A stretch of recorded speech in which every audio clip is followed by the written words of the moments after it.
Good evening. We're going to go ahead and get started.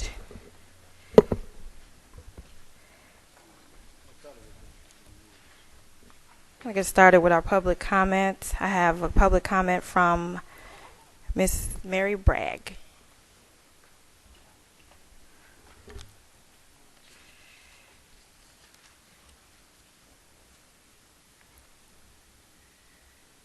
Good evening, Madam President and Board of Education members. Good evening. I am Mary Bragg. I'm here to speak to you on behalf of the Crete Monee Education Association, also known as the CMEA. We ask that contract negotiations are completed as expeditiously as possible. Our members are dedicated professionals who work tirelessly to give your children, our students, the best education possible to prepare them for life.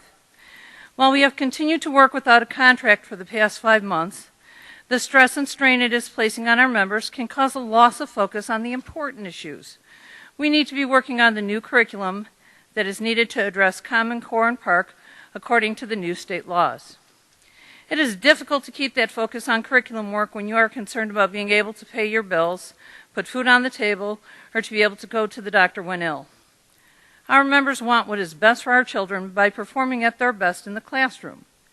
That can only be accomplished by being recognized and fairly compensated for all of our hard work in and out of the classroom to prepare in the due diligence that we put forth when taking care of our children. We know the board shares our commitment to complete this task and pledge to come to the table prepared and ready for all discussion so that negotiations can be completed with an equitable compensation package and fair contract. We ask that the board join us in this pledge so that the staff can remain focused on the task of educating all of our children and preparing them for life. Thank you. Thank you.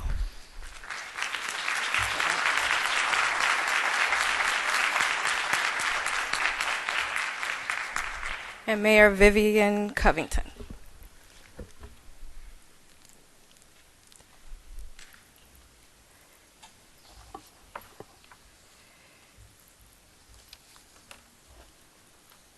Good evening, everyone. Good evening. Happy New Year, everyone. Happy New Year. I just want to know, I sent an email to the president of the school. There is a White House call on education initiatives, and I just wanted to know, are we going to participate, our school going to participate in those calls? If so, I'll be glad to share the 1-800 number, and that's directly into the White House. Sometimes the president participates, but they have some curriculum and statistics and guidelines that they're looking nationwide for all schools to abide by as far as the education of our children. So if you need that number, feel free to contact me. What is called the Education Initiative. Okay, thank you. Thank you.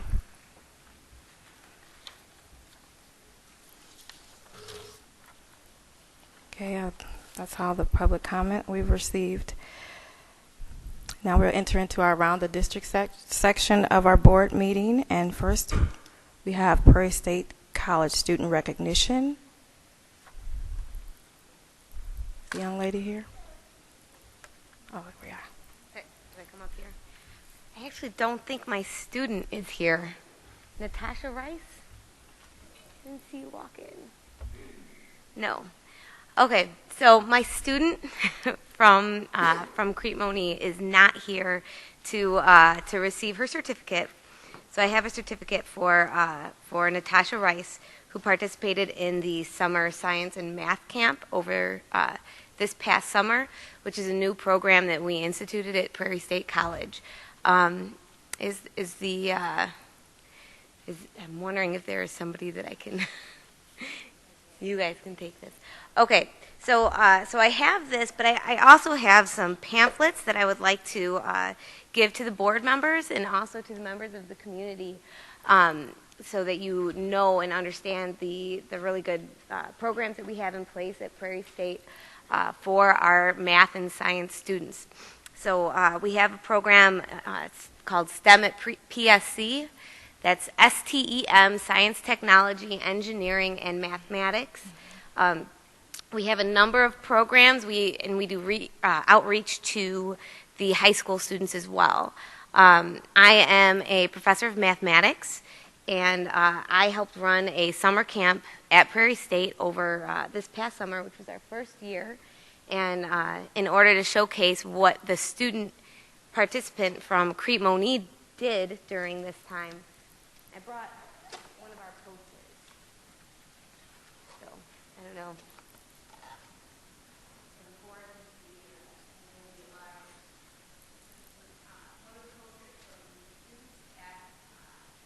At our math camp, and students studied advanced mathematics. Thank you. Okay. The students studied mathematics and chemistry. The topics that they studied this past summer included fractals. As you can see, some beautiful pictures here of fractals. And they learned about complex numbers and infinite series and all sorts of wonderful things. And they even read a research level paper during this summer program. They also did a poster similar to this, but on a topic in chemistry. It's a really good opportunity, and I'd just like to extend the invitation to get students involved. We have other programs such as a summer bridge program for students who do not test as they think they ought to test on our placement exam, workshops and advising specific to the STEM disciplines. So I'm going to hand those to you. And if you'd like more information, we are out there, prairiestate.edu/STEM. And I'd like to congratulate Natasha Rice for her excellent participation in this 4-week intensive math and science camp.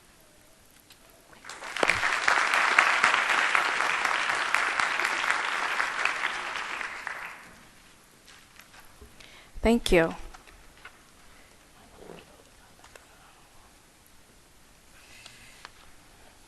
And Natasha is not here, but we do definitely want to congratulate her for all of her hard work.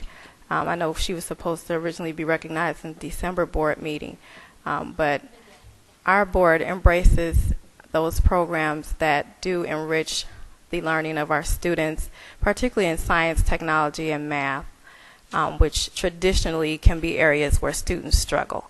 So we thank Prairie State for offering those types of programs where our students can have access to. Thank you.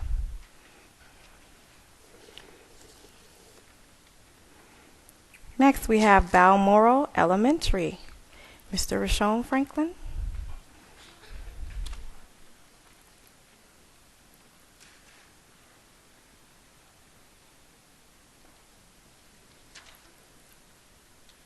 And Ms. Perkins. Mr. Franklin, does the board need to retreat? Actually, yes. Thank you.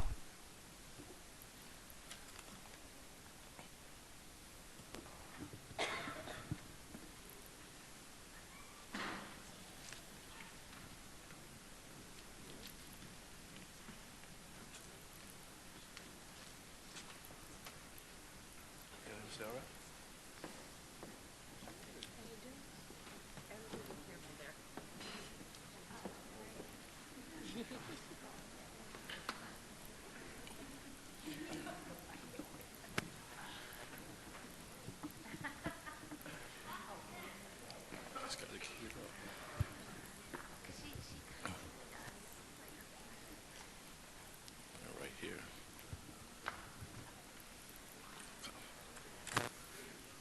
Good evening. Hello, I'm Rashawn Franklin, principal at Balmoral. This is Mrs. Perkins, our assistant principal. On behalf of the Balmoral scholars and staff, we want to say thank you for this opportunity. As a matter of fact, I'd like to acknowledge the Balmoral staff for braving these cold temperatures. The Balmoral staff, please stand.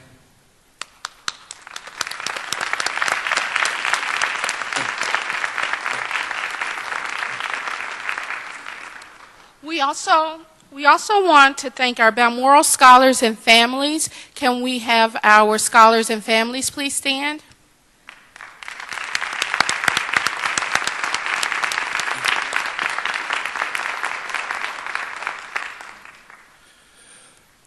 We specifically want to thank the Board of Education and the district administration for this opportunity. Can we have our Board of Education stand for a second, please? Thank you.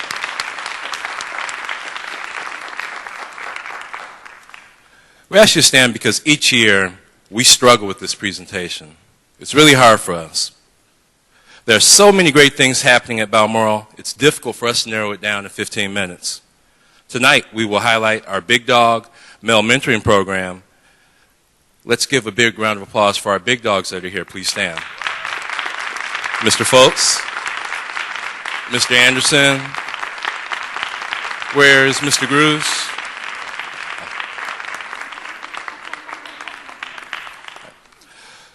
Mrs. Perkins and I often disagree about a few things. One thing that we disagree about is what makes our school so special.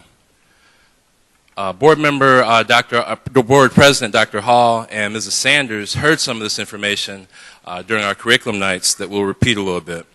I think I'm right, and as a boss, I reserve the right to be right all the time. I think what makes us so special is our innovation. I believe it's our collaboration. Well, I'll let you guys decide. In terms of innovation, each grade level has designed Common Core unit plans. We have block parties that allow teachers to plan units while the scholars are engaged in fun learning activities. We also have our Math My Way intervention block. We have our Scholar Spotlight, which is a template that we give to parents to help them discuss Common Core units with their scholars. And last but not least, we have our Big Dog program, which you'll hear more about later. I believe that collaboration is the key. We have our co-teaching with every scholar that is supported for their grade level, struggling, or whether they are above. All of our reading teachers and specialists are pushed in during the literacy block. We have weekly grade level meetings from RTI, math, unit planning, and Bulldog block planning. We have our Critical Friends group. This volunteer group meets twice a month on their own time to reflect on their teaching and improving instruction. So really, Mr. Franklin, I don't think that you are the winner. I am not the winner. It is truly our scholars who are the winners. Now, getting back to our big dogs, let's try an experiment. Big dogs, are you interested in working our book fairs? No. Big dogs, are you interested in being our role moms? No. Big dogs, are you interested in mentoring at-risk youth? Big dogs, are you interested in making a difference at Balmoral? That you truly do. The educational research is clear about the impact of men on the lives of children. National studies show that there are few male teachers in elementary schools. At Balmoral, we're not much different. This year, we increased our male staff by 100%. Those who are laughing know that we now have 2 male teachers. At Balmoral, we have enjoyed a tremendous amount of support from our moms during conferences, PTO meetings, and volunteer events, but we haven't seen very many men. At Balmoral, we just don't speak to problems, we solve them. Our Big Dog program is our answer to having more male visibility in our school. Now, we want to highlight our big dogs. They are truly our rock stars. They are male volunteer groups. Please watch this short video.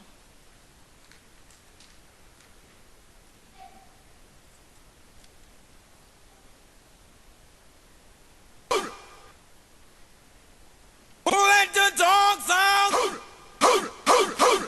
let the dogs out? Who let the dogs out? Who let the dogs out? The Big Dogs are a male volunteer group at Balmoral. Each Big Dog must complete a background check and a training session with the building administration and our social worker. Big Dogs are asked to help increase our male presence. The goal is to show scholars that men deem education as important. Actually, what a mentor is like a big brother. Big brother and you're a little brother. Or you're a big brother and I'm the little brother. Basically, a mentor is somebody who comes into your school, they give their time to get away from their job, and they come in just to spend time with you. A mentee spends time with the mentor. And I just come to talk to you about anything that you like to talk about. I talk to you. One of my other mentees is your younger brother. We've been talking for the last couple of months. So now I have the pleasure of meeting you as well. So what's going on in your life? Tell me what's the greatest thing that's happened to you this month, in the month of November. What's the best thing that happened? Winning your football championship. The last week of each month, Big Dogs visit Balmoral. Each Big Dog informs us of how much time they are available. Big Dogs spend between 15 to 30 minutes in their scholars' classrooms. Big Dogs are given a schedule that allows them to volunteer in other classrooms throughout the day. They solved the problem and they became friends again. Good observation. Big Dogs volunteer throughout the school. Some support our scholars with one-on-one mentoring. Literacy by being read to by scholars as well as reading to the scholars. They even have lunch with their scholar. Some Big Dogs participate in pep and sport activities. Big Dogs also give career talks and a host of other activities in the classroom and in block parties. Block parties are opportunities for classroom teachers to plan units during the day. Big Dogs support administration and support staff in leading the scholars in educational learning activities. From place values, exploring patterns, understanding Newton's law of inertia, community rights, habitats, and learning basic shapes through drawing.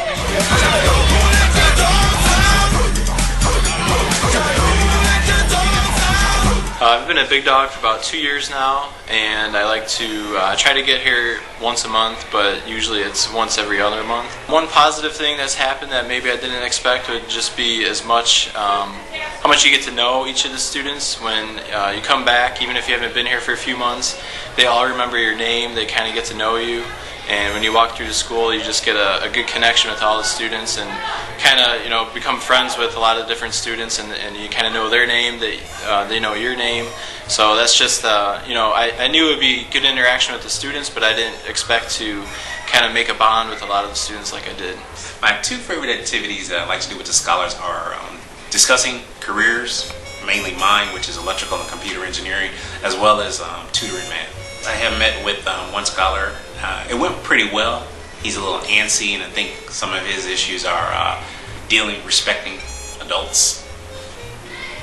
So it'll be a work in progress. One positive thing that has happened is that I actually recognize the kids. They recognize me, and it's just fun just walking through the class as well as walking through the hallway and everybody saying, "Mr. Beeman, Mr. Beeman." So it means having some kind of effect because at least they remember me. I've been a Big Dog since the inception 3 years ago.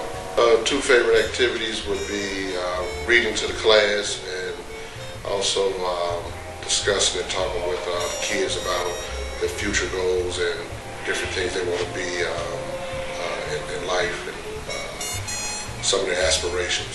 One-on-one mentoring has gone great, seeing a lot of growth in the kid that I mentor. Been a lot of improvement I hear from his teacher in regards to being more focused and more on task in class, and just a good rapport has been built with myself and the kid that I mentor. I love to sit down with them and interact, whether it's reading or math, and I also like to share with them Career Day, giving them the opportunity to open their minds to different things they may not be subject to. Just the response of the children, I do think was a little, I can say I appreciated it. So dealing with and mentoring, I would have to say, with the different youngsters that I mentored with, just watching them, how their eyes just pretty much just light up, just being in their company, I guess would be something I did not expect. I have learned that big dogs can actually be really helpful. Big dogs have taught me that I have a lot of choices and decisions to make in life. I want the big dog to come more often because I like the idea of the activities I do with them. I like it when the big dogs talk to me about their careers. The big dog helps me by talking about what job he does, because it helps me think about what I should do when I grow up. I like the activities we do in the gym. What I learned from big dogs is about their career, and when you get older, you have to listen to the teacher, not talk when they're talking, and listen up. I like big dogs being here because it's not a lot of men in the school, because our teachers want us to learn that it can be men and women. It can be men and women teaching. I like when the big dog comes in our classroom and he does sight words with us where we can learn more to learn our sight words. I like when the big dogs come and we do basketball, soccer, and sports. I like it when big dogs come here because they read a book to us and we make us read a book to them. I like being with a big dog because they taught me how to tie my shoes and taught me how to be good. He taught me to be friends with others. I like reading with big dogs. I like doing my sight words with the big dog. I like the big dogs coming into our classroom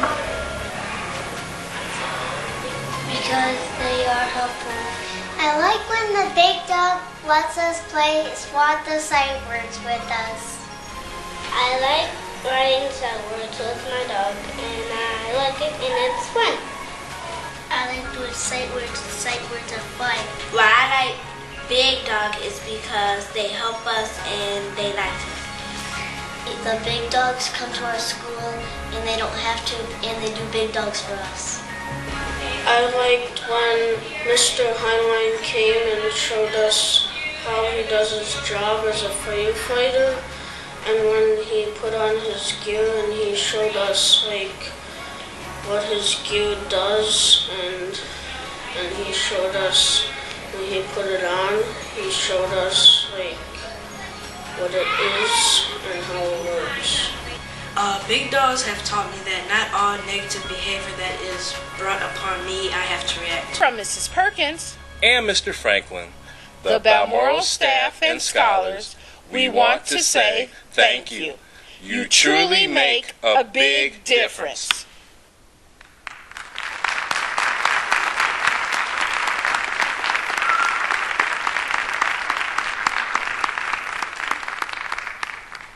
As we look out into the crowd, big dogs are open to any friend of Balmoral. You don't have to be a parent.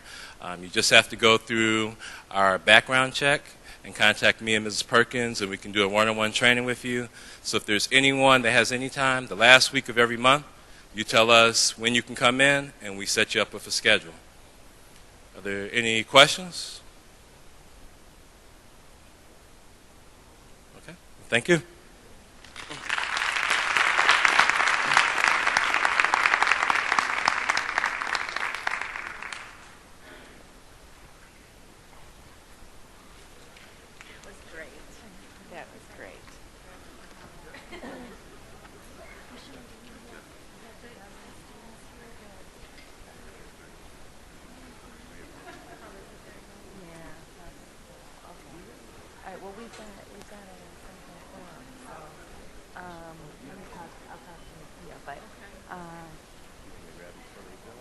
Yes. Yeah. If you just want to, here, Rashon, you want to tell him here to just hang. Balmoral families, please don't leave yet. Just 1 second.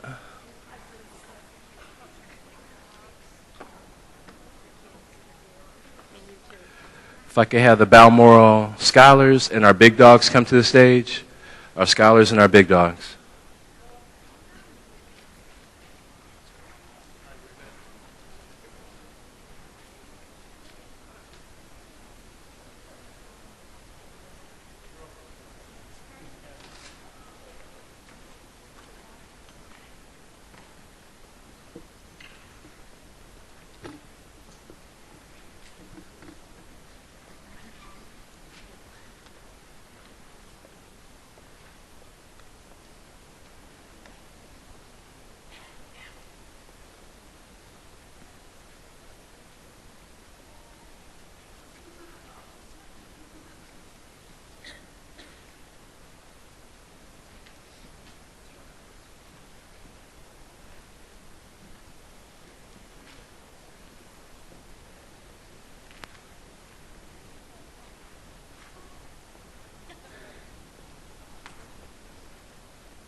We do have ELC that will also be presenting, but quickly like to give the board members the opportunity to make any comments.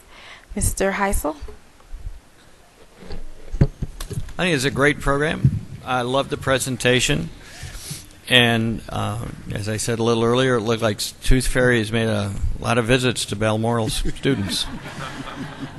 No, I think it's just great, and I loved seeing those young people in that video. I think that's the highlight of the evening so far. Mr. Terray? Thank you very much. And the Tooth Fairy's visited me also. I'm going to the VA very soon. Thank God for the VA. Great job. Thank you guys very much, and keep the good work up. Mr. Anderson? I tell you, I've enjoyed my time as a big dog, but I want to have more time. And I would also just would like for the board to possibly consider initiating a big dog program in some of the other schools across the district too, because I believe it can be an advantage for those students at those other schools. And as a father who has 3 little guys, it's important to have that male presence. And I appreciate Mr. Franklin and Ms. Perkins and all the staff at Balmoral for what you guys have been doing. Thank you. Mrs. Stockton. So, I'd say this is a wonderful program. The kids were wonderful in the video, and everybody keep it up. And I hope you get more applications. Mrs. Sanders. I ditto the sentiments of my colleagues as well. And again, just to answer Mr. Anderson's question, there are several mentorship programs, in particular at Monee and MEC, as well as I work closely with as a mentor at the high school. So I believe strongly in mentorship and the value of individuals taking time out of their schedules and recognizing that the input that they offer to young people is a matter of life and death ultimately.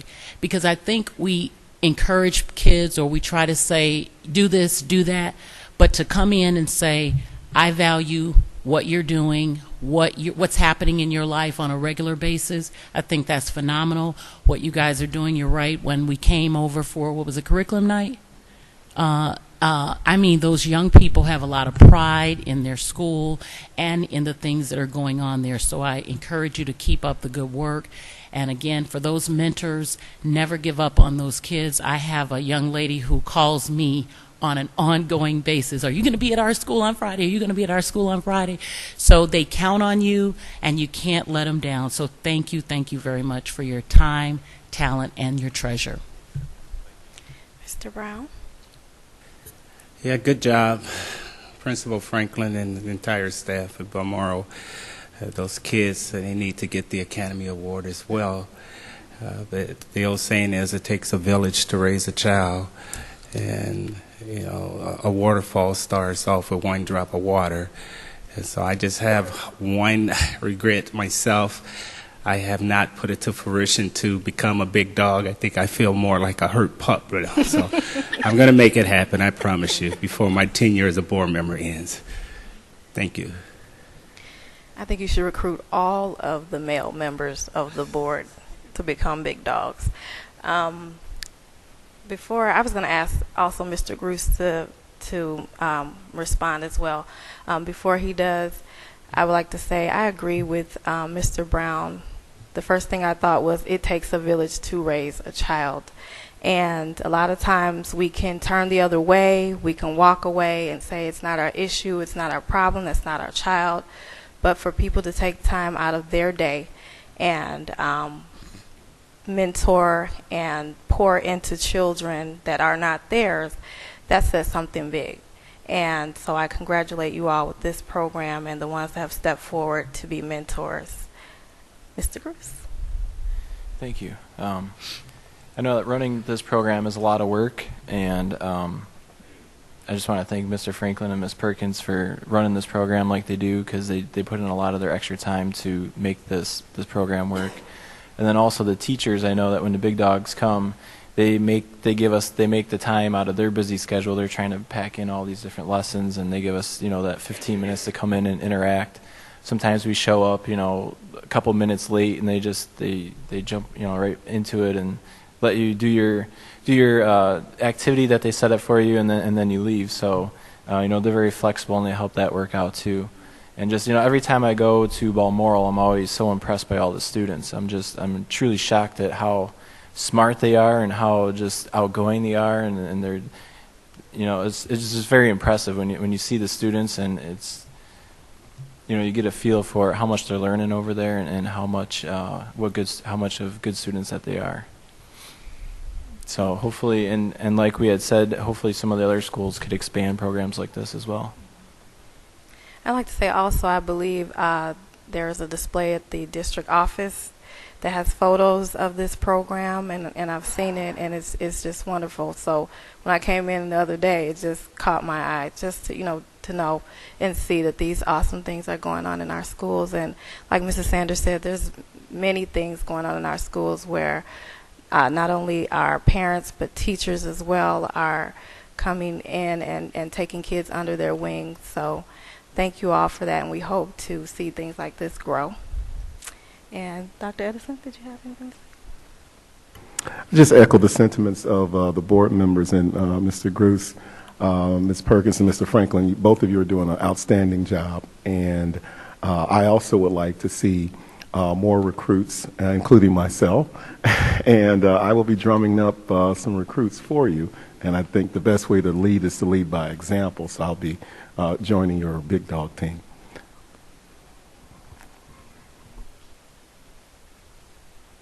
Thank you. Now we have ELC, our Early Learning Center, Ms. Kelly Chester.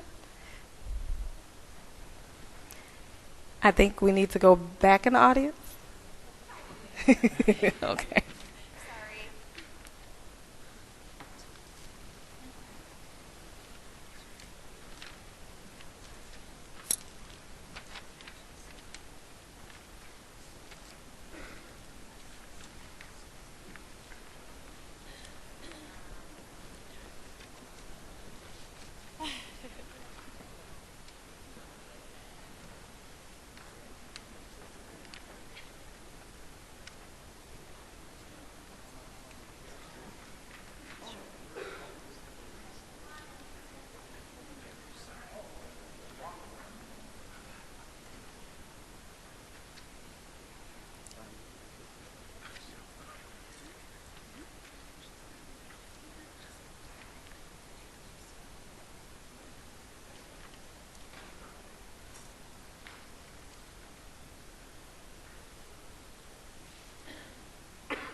Good evening.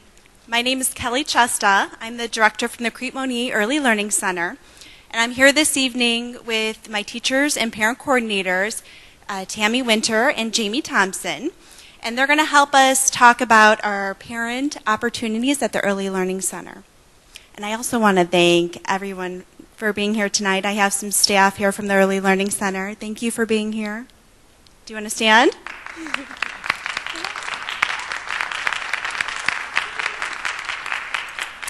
It is important for us at the Early Learning Center to provide parents with a positive first experience into our school district.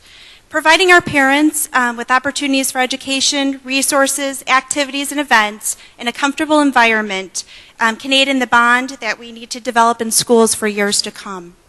Without further ado. Hello.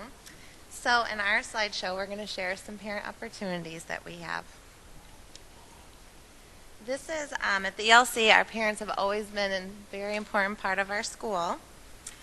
This school year, we had the opportunity to expand into a bigger area to provide more parent resources and opportunities.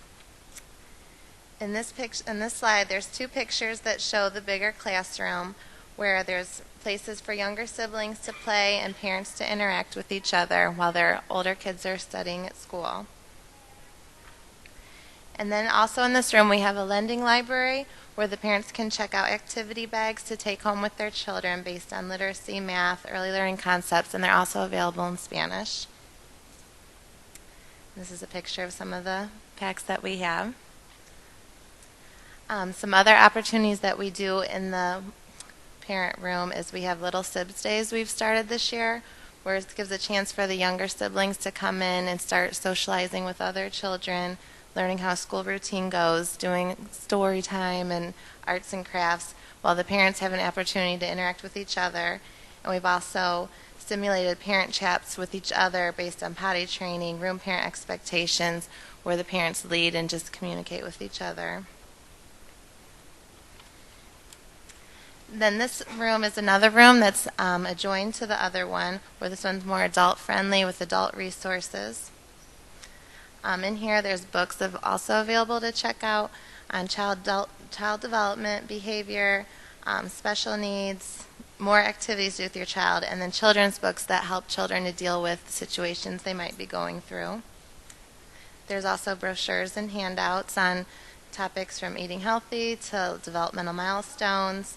There's computers available for parent access to come in there and work, and it's also set up to do parent-only workshops in this space.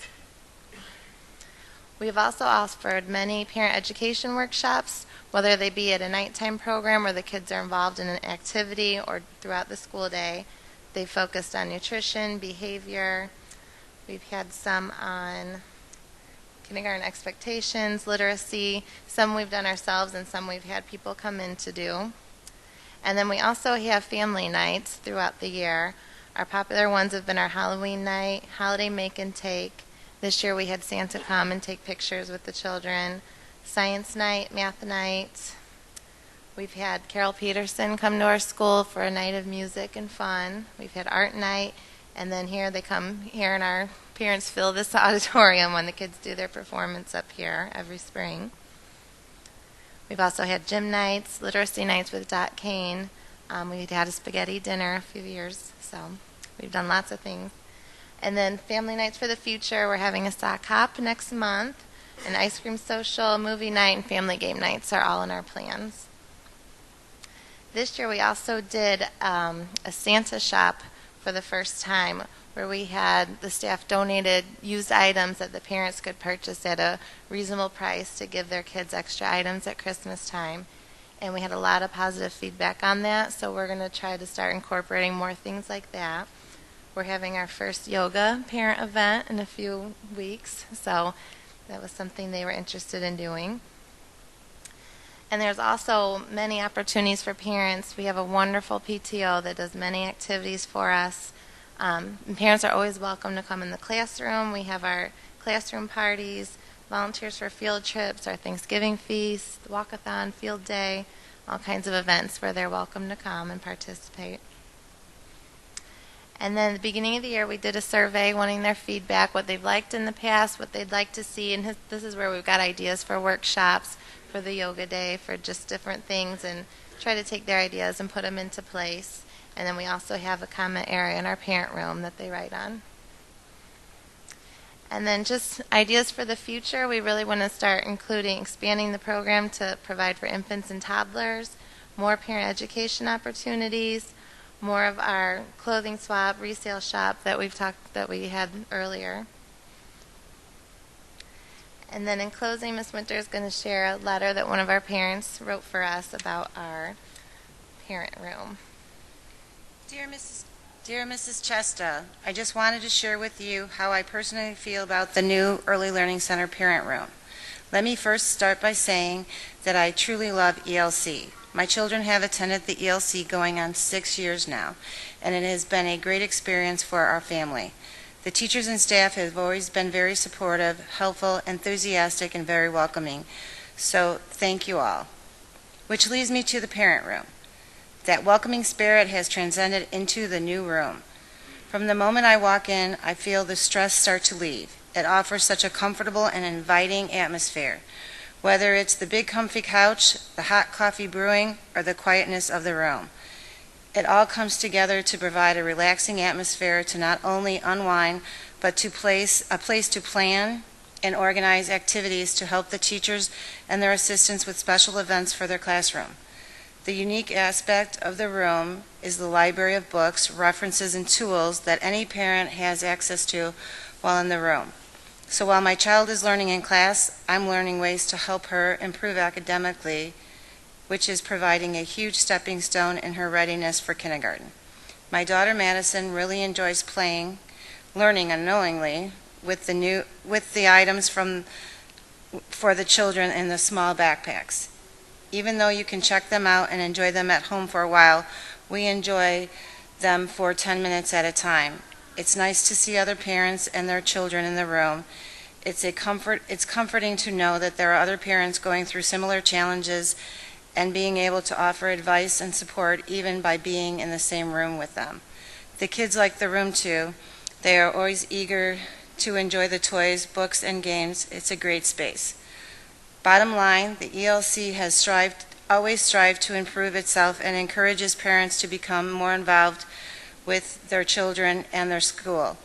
And I truly believe adding the new parent room has provided the means to do just that. Thanks for all you do, Lorinda McClinton. Do you want me to do the other one? Oops. Sorry. And we had another parent that had brought in a quote that she wanted us to share.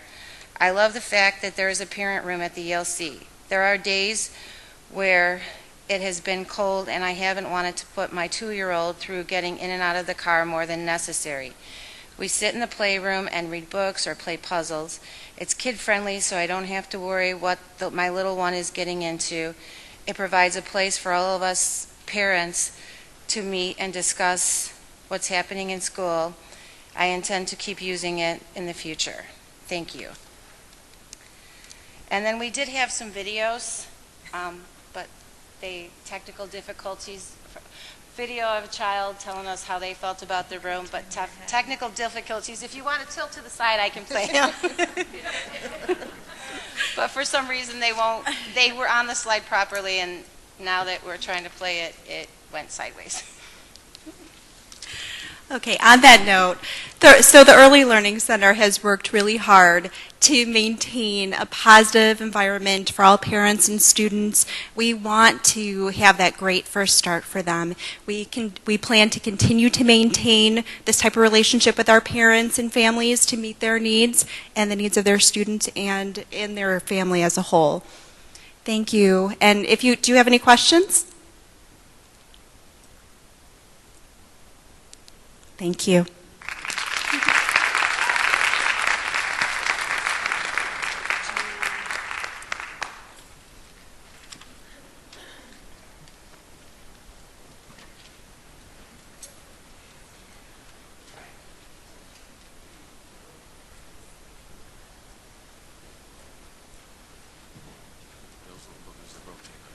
No, they're really cute too. I have it on my iPad. It went perfect on the iPad when I put it on the computer. Were you? Do you want me to play them? They're super cute. Yeah, they probably would.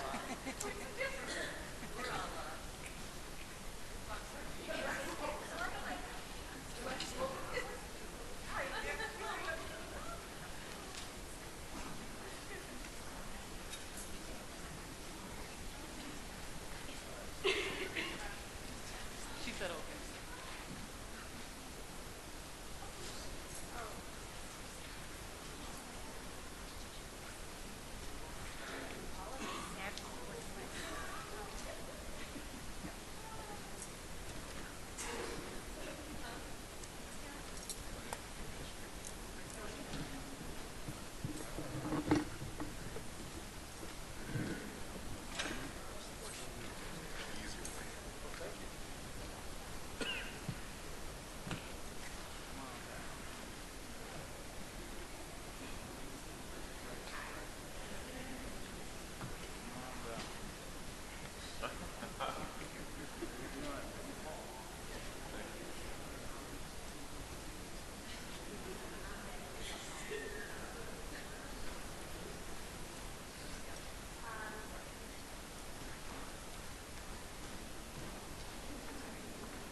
Okay, board members, any comments?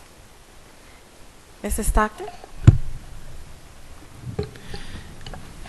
Well, I want to say it's going to be a great start for the kids starting out at your place and then moving on into the rest of our district. Good job. Mrs. Sanders?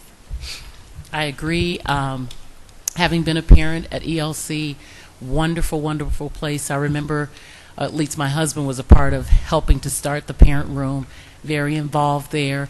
And just like the mom said, it's the place, the whole building, and all of you guys make the experience a wonderful experience, especially for a young person. I was just sharing with my son's teacher that he always says, I want to go back to my real school where I can take a nap. He's first grade now, so he's still wanting to take a nap.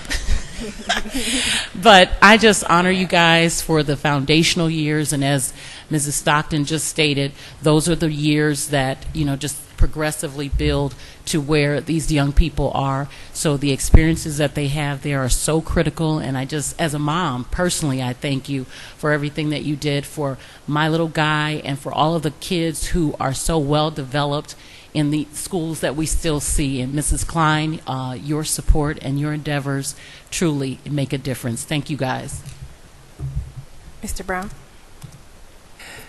Yeah, I you know, when you look at ELC and you look at the 4-year-olds and things like that, I really take my hat off to all of you for having the patience. And you're shaping our future leaders. So continue. And I don't know if you guys get enough credit, but we truly, truly, really believe in you. So keep up the good work, okay? All right. Mr. Anderson? Just want to commend you all for the excellent work that you all are doing. Everyone here understands that the age group that you all are working with are the foundational age, and they're so important for them to learn what they're learning, and you all are doing an excellent, excellent job, and I appreciate what you do. Thank you. Mr. Heisel?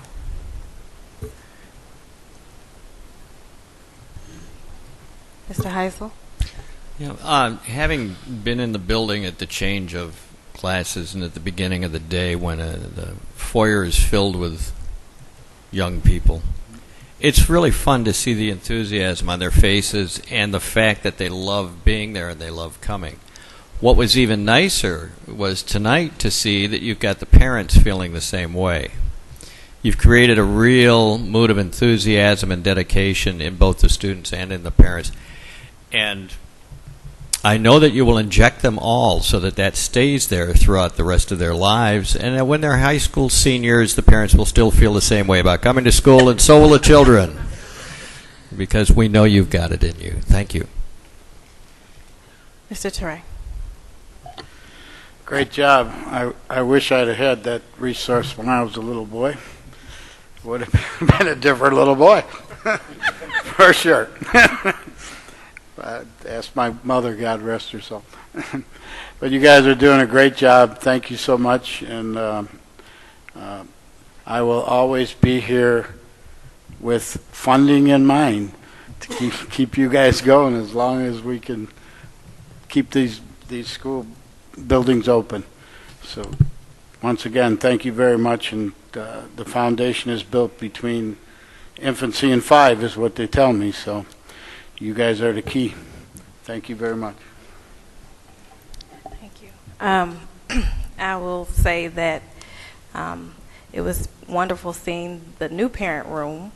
I was actually on the PTO when ELC began, a part of the first PTO as vice president, and I remember the old parent room that was very small. So to see now that it's even more of a space that's comfortable, a place where parents just feel like they can unwind and get to know each other and talk. And that's something that I know myself and Mrs. Sanders on the board, we've pushed for parents to feel welcomed and have that space in our schools. So I really want to say I'm proud of you all for doing that. And I love the fact that you all did a survey. I saw the survey attached, asking parents what do they want, because we do need to assess their needs. And it sounds like you guys hit their needs right on the nail. And congratulations to you all for doing that. And I'm sure Mr. Kovacevic would be very proud of that. And it's exciting to see ELC growing. Is this the 7th year or 8th year? 7th? 8th year. And it just seems like you all are just, have some very innovative minds and just coming up with some awesome things to do in the school. So congratulations. Dr. Edison?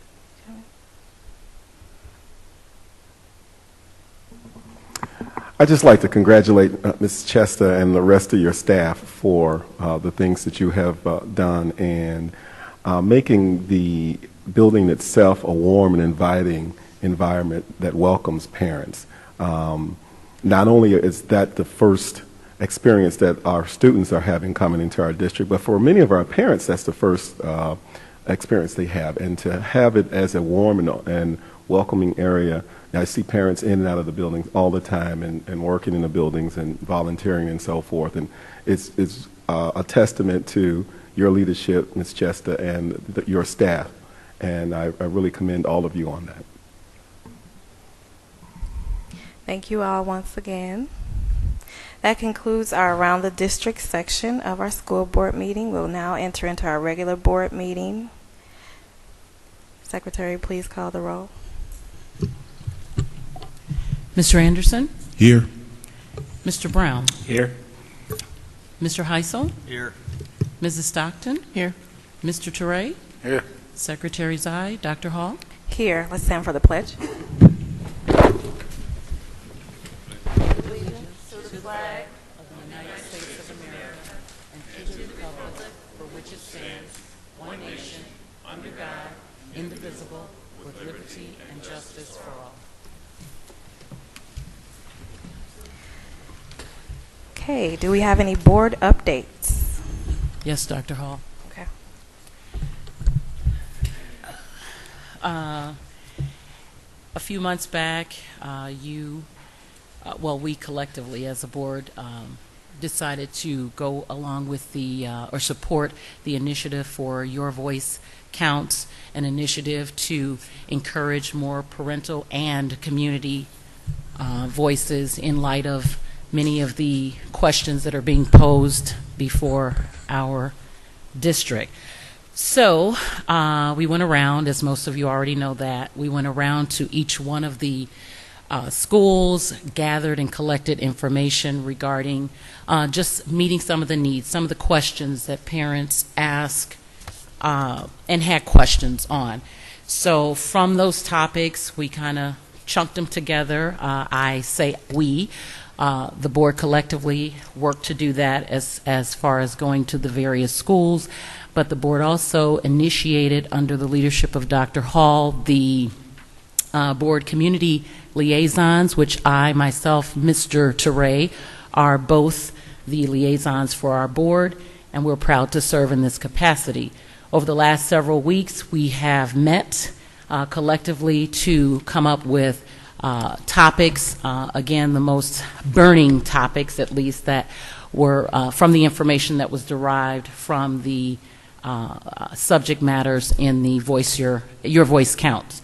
So with that said, we have an upcoming planned 201U first of many series community cafes. The first one is going to be entitled When the Numbers Don't Add Up, How Tutoring Can Help Your Child Succeed in Math.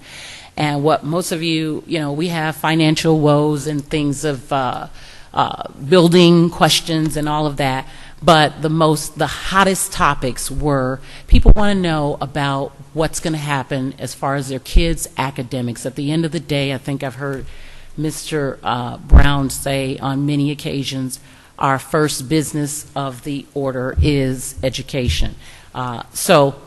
And without him saying that, we know that education is the top priority. So we're going to have that series upcoming. The board is going to do a little more discussion, at least to chime out the specific date. So you'll be hearing about the date. We have had conversations with the Crete Library. We'll be hosting them not at the school, so it's not a school board meeting. It's an interactive dialogue. It's a series of topical guided conversations based on framework that really will promote parent and community partnerships that will ultimately we hope to strengthen our schools. So this will include all 4 communities. Right now, again, the first one I know is going to be in Crete. but it will be heavily advertised. And for those of you who are here, we hope that you will share it with your neighbors. It's not, I think we do a lot of talking to parents as a whole, but this is about the community. At the end of the day, it's not just the parents who will have to support the tax increases and things that that'll be required to help us build a significant and impactful educational institution, but it is the people who also pay the taxes in this community who may not have their students in the school district. So we want you to just be prepared for that kind of engagement. A lot of people ask. Here, you can't go back and forth with the board. It's a business meeting, but this opportunity, of course, it will be guided as far as topical, so there's not it's not going to be back and forth so much, but we're going to have a healthy dialogue. We're going to have guest speakers to come in and not just share our thoughts. A lot of times we're given information, we review it, and we do the best we can with the information that we have. Each member here, I can say, works diligently in reviewing the information that is required for us to do the jobs that we do. But to have expert advice in the certain fields to offer educational resources is what we're planning to offer. So that has already been said. Are there any questions? Mr. Teray, you might have some comments? No, I just want to piggyback on that. We're going to have subject matter experts at these meetings, so people that can assist in guiding the parents to how to tutor their children in mathematics, and also provide resources that they can use if they so choose to hire a tutor or go to a different source of tutoring.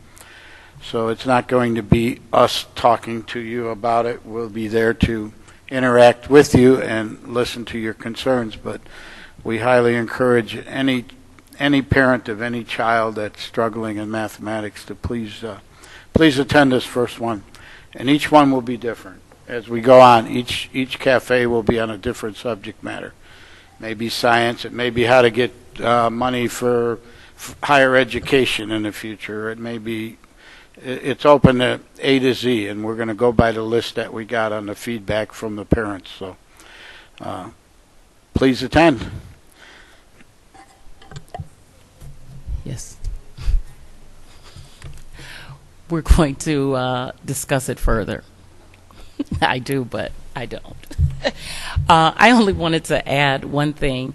With when Mr. Teray said it, as we discussed this and kind of was working on putting this together, it could sound like the equivalent of literacy night, except that I was talking to Laura just a couple of minutes ago about the idea of, the board is the group or the governing body who hears from, let's just say, the curriculum directors, the business guys, and I'll say we just heard recently in an education committee there was some proposals, and these proposals come with dollars, and so you have to convince us that it's not enough to just spend money on saying we have a program, but it is the program effective and are children really learning from it? So even going out and hearing through these your voice count comment cards that math is a major concern for kids or for parents for their kids, it is something that the board certainly wants to hear and look at as far as what kind of funding we may need to infuse into our school, what are the resources, that may be available. So as well as interacting, hearing from these educational, the experts, we actually need to hear from parents and from, just individuals that this is something that we need to take a strong look at, our failure rates, our success rates, and how we can interject or interfuse some new ideas and create ways to help our students at the end of the day. Thank you, Mrs. Sanders and Mr. Teray. My question, have you all discussed the format of the meetings as far as will it be led by a commentator or the person who's the expert, or will it be roundtable discussion, interactive activities? Yes, it will be handled by a moderator. It will be an hour and a half long, so from 7 to 8:30. What was your other question? Just basically the structure. Yeah. Will it be interaction with parents and board members, or Yeah, well, activities? a variety, but we want to obviously open the dialogue since, again, a lot of the comments on the card says, and we understand, of course, we're going to let the expert have his say, but we want the parents to be able to share and community what it is that they feel is their issues. And kind of like Kelly and the rest of her group just said, when they come into these parent rooms, they determine that we all seem to have similar issues. If I share a brief story, I was in the library a couple of weeks ago before finals and saw like a mountain of students setting up for tutorials for high school math. And it was unbelievable. I'm telling you, it had to be over 50 kids in the library on the second floor, all clamoring to get into one tutor. So at the end of the day, what you see is a lot, and I was there with my kid, a lot of parents struggle with maybe assisting their kids in this area. And we want to either hear their input, ways that they think we can actually help, and what the district can do as a whole in trying to improve that scenario. We suggested and talked about, and we are prepared to offer references. We're building a resource of tutors in the area who will specifically work to, not at our expense per se, but at reasonable expenses for parents to enable them to support their kids. And again, we need to hear it as a board because perhaps after discussion with our assistant superintendent, Hirsch, and her team, what other resources they might be able to offer or need us to support in offering to parents in this area. Is Laura, are you collaborating at all with this? We just talked about it tonight because I received an email earlier today, so I will be consulting or helping, I guess. And her collaboration is she is going to share her literature. That's what we've asked her in an email I sent her, just basically requesting the information that we can distribute to parents on that night. So that's what we'll need. The expert is coming from outside. And my last question is, as far as the cafes, have you all discussed the time in between each one? Are we doing just this one for this school year? Are we looking to have one last at this time we suggested a series of 4 so far, and we were trying to go with the how do you say it, Mike, the time-sensitive or topical issues. So not to put the bull before the horn, but for example, if information or more news is learned or solidified concerning buildings and that kind of preparation, let's just say with the feasibility, then perhaps the next one can relate to that because answers may be more concrete. So I think we as a board can kind of discuss what would be the next one. We just wanted to get out and start the process. Okay. Right. And we want to do one in each community to begin with. Right. So that we cover all 4 of the communities that we serve. Mm-hmm. And if there has to be a big one, then. Okay. Any other questions, comments? Okay, any other board updates? Okay, we're moving to administrative updates. Dr. Edison. Thank you, Dr. Hall. I did want to just make a comment on the situation where we had where our schools were closed on January 6th and 7th due to the inclement weather. I would like to publicly commend our custodial and maintenance staff for their snow removal and maintaining the buildings during that time. It's a daunting task that they have, and when we close the schools, those individuals are still here working, and taking care of the buildings, making sure that they are ready to go for the students and staff to come back. They worked throughout the weekend. They started on Friday and worked throughout the weekend to try to stay on top of the snow with the snow drifts and so forth. I know I went out and shoveled my own snow, and it was brutal, to say the least. And for them to be out there doing that, you know, we can say that's their jobs and so forth, but you know, people can always call in sick or whatever when it's those types of situations, and our staff did not do that, and they worked extremely hard. We had some issues with some of the equipment that went down at the last minute. We had some snow shovels that actually broke in half, and all of those different things, and they still were out there getting things done for us, for the students and staff. And so I like to commend them on that. I also like to commend Mr. Elrod, Terry Tobin, and Kristen Udis for also working throughout that time span. Again, when the staff isn't coming to work, other people are still out there working, and those individuals assisted me as far as some of the things that we needed to do to get the information out and to keep everybody abreast of what was going on. So I'd like to publicly thank you all and commend you for your service. Thank you. And also like to add to that, I know our last board meeting, there was a concern brought as far as us getting our grounds shoveled in time.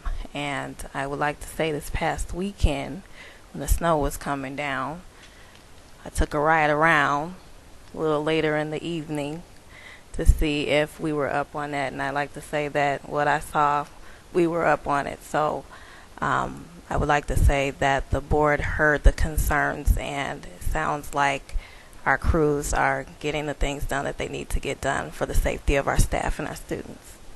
So I commend them as well. Mr. Elrod?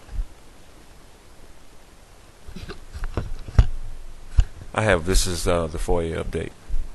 I have one request that came in on December 26th, 13. This usually, for several years, it was an annual request where there's a media outlet called KShot at SeanMedia.com. They request annually a list of meetings that the school district would hold under the Freedom of Information Act. So it's an annual request that they make, and each time we send out notices, we would send them out via email just to make them know that we are having the meetings and that they're public. Okay, thank you. Thank you. Mrs. Hirsch, curriculum? Every year for the past 3 years, we've been conducting new student testing out of the curriculum office for students in grades 3 through 11. And what I brought to you tonight were some of the data related to our new students that came in, although we're still testing new students, but I brought the first semester data. We do this to help with course placement, to get students into interventions in a more timely way, to place them appropriately in grade levels or with classroom teachers.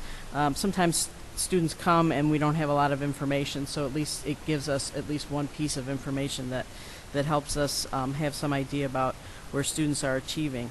We use, for grades 3 to 7, we use the Iowa test of basic skills for reading and math. In grades 8, 9, and 10, we use the EPASS, the Explore Plan ACT. We give the Explore for grades 8 and 9 and the Plan for grade 10. And then in grade 11, we go back and just do a reading comprehension test with the Iowa for our 11th graders. Their course placement, we pretty much honor their course placement based on the transferring schools. If we need more detailed information for our 8th, 9th, and 10th graders, we'll give an Iowa as well as an Explore or Plan. But you can see from the data from July through the end of the first semester in December, we tested and enrolled 397 students. We actually tested 425, but 397 enrolled. And you can see from the charts that I provided, our busiest months are August and September, which makes perfect sense because that's when kids are starting school. The most students that we test typically are at the middle school and the high school. This year We did 148 students at the high school and 100 students at the middle school.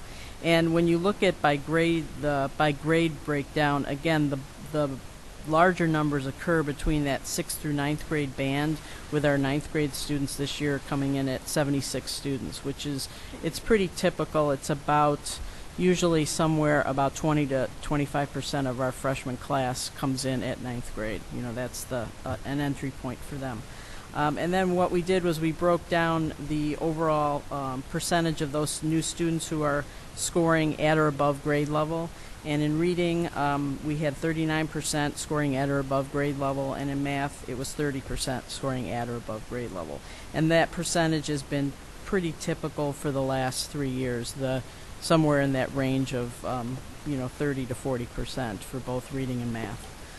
And then you have the breakdown also of just the raw numbers for students that were tested and what number at what grade level was scoring at or above grade level. So you can see the breakdown of our new student group.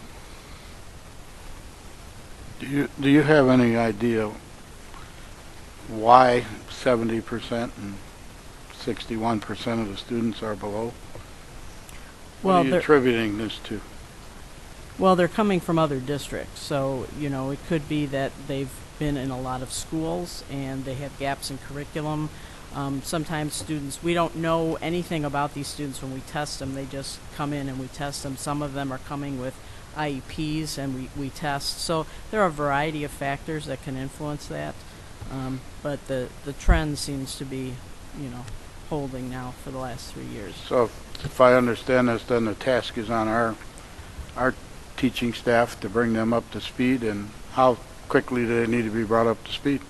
Well, yes, that's correct. Our job is to bring them up to speed, and it depends how far behind they are. We don't have a breakdown here in this data about just how far behind students are, but our intervention programs typically gain us, we typically get about a half a year out of, those interventions. So if a student comes in 1 year below grade level, it's going to take us 2 years to get them caught up.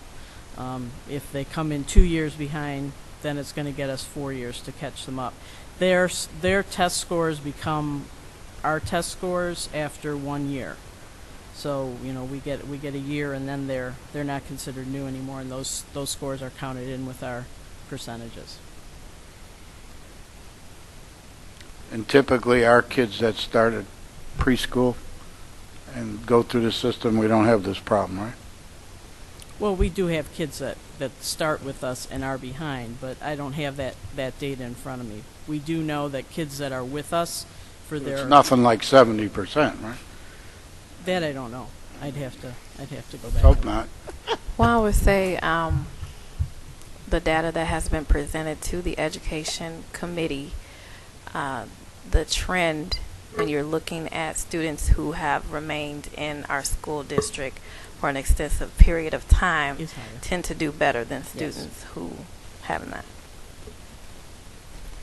And that is correct. It's just a situation every district is in. You inherit whatever student comes into your building. I do believe we have things in place to get those students up to par as much as possible. They are, Laura. Well, it's a daunting task on our educators, and I give you guys a high five. Keep it up. Do your best. That's a heck of a task. Well, and one thing I'd like to point out about this is these are just the students that arrived this year.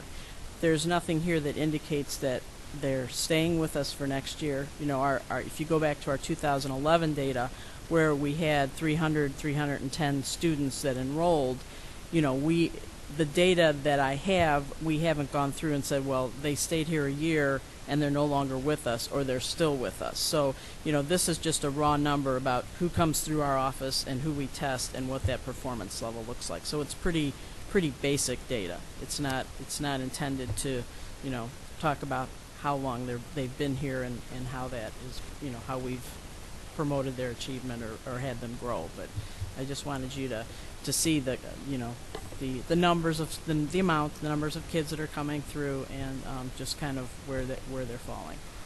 So is there any interface with, any feedback with the districts that they came from? That, you know, how do we stop the cycle is what I'm getting at. You know, are you communicating district to district to district saying, we got kids from ABC district and DEF district, and your kids are failing in mathematics and reading, and you know, give them a heads up on what's going on, or how do we stop this cycle? I mean, Well, when students enroll, the transferring school will provide records. Sometimes they come when the parent brings them when they register. Well, that's not what I'm asking. I'm asking, does somebody pick up the phone and say, you sent us students from your school, and your students are not at grade level. We just want to give you a heads up. Is no. I mean, we may call to get more information. I mean, you got to stop the cycle. Just accepting it as it's okay is not the answer here, folks. Yeah, you can't stop people from enrolling in the school. That's not what I'm talking about. I'm talking about bringing the kids all up to grade level everywhere, and you need to share that information that your students are not meeting grade level. They know that. And they talk know that to when them. they know that when they send them. When Or when you, the kid moves. information They know is in that. a student's records.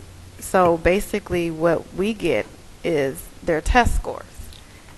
And Grades, that's really test all that you have to work with. There's no personal conversations where, you know, teachers that are already working hard every day are calling the next district saying, well, guess what, this kid is at this level. No, I'm not expecting the teacher to call Dr. Hall. I'm thinking that the districts ought to be communicating between each other and saying, you know, we're getting kids from your district that are not up to grade level. You know, are you aware of this? And, you know, and what can we do to correct this problem? If you don't stop the problem, it's going to continue forever. I think what you're saying is the increasing that articulation between our Right. district and those and the Other districts of the districts. city. So, Right. you know, Right. you put this task on the teachers to bring these kids up 3 or 4 grade levels. That's a tremendous task. And they also have their regular work that they need to do. And we got to catch all these kids up. I mean, you know. I don't think that our district is expecting a teacher to bring a student up for years. We're under whatever state regulation is, and this is actually a whole other can of worms to open up and discuss, because that goes back to the state of Illinois and their requirements and what they're mandating our districts to do. So. Right. And each teacher is going to have to show progress now, and yada yada, right? Got to bring, you know, so.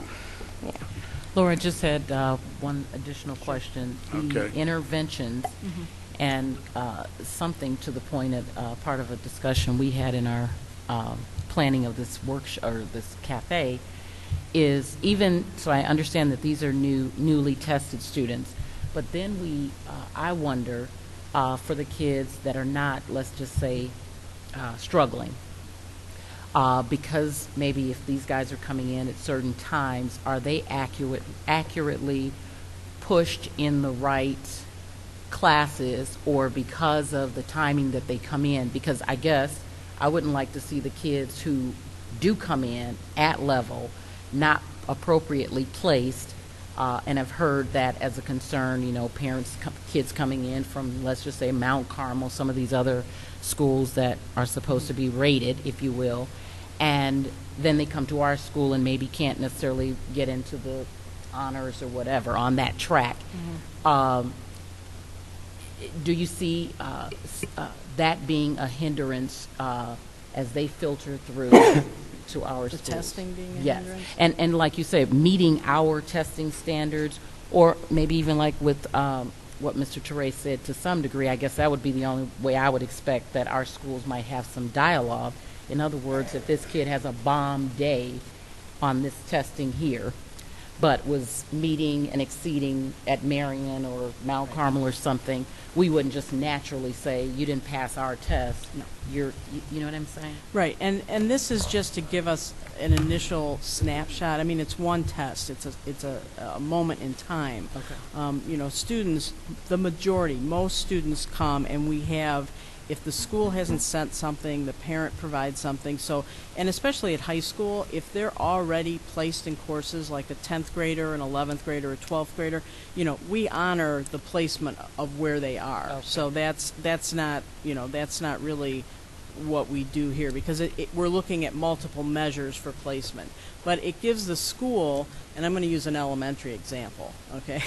But, at an elementary level, if I can give the principal a general reading level when that student comes in, it helps the principal place that student with a teacher that maybe is a strong teacher of reading, or make sure that I've got enough I don't overload one teacher with students that need more support, so I've got a balance. So it's just another piece of information. But what I like about what we're doing here is it's just, now that we've been doing it for 3 years, it's really giving us more of a trend as to here are our new students every year, and this is kind of where they're falling. It's been, like I said, it's been over the last 3 years, it's been really consistent about the performance level. And the other piece here is, just because we're saying that 30% of students scored below grade level in math, well, some may fall 5 years below grade level in math, others may be 6 months below grade level in math, and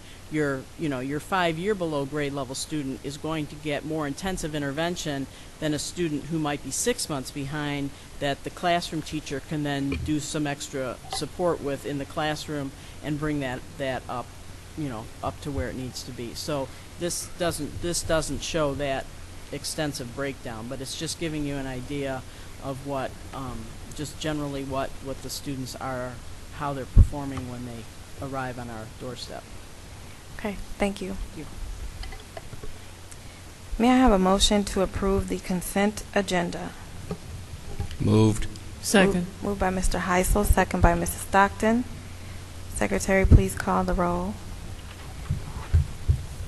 Mr. Teray? Aye. Mrs. Stockton? Aye. Hold on Sorry. 1 minute. Were there any questions or discussion concerning the consent agenda? All minds must be thinking alike. Okay, let me start again. Mr. Teray? Aye. Mrs. Stockton? Aye. Mr. Heisel? Aye. Mr. Brown? Mr. Anderson? Aye. Secretary's aye. Dr. Hall? Aye. Okay.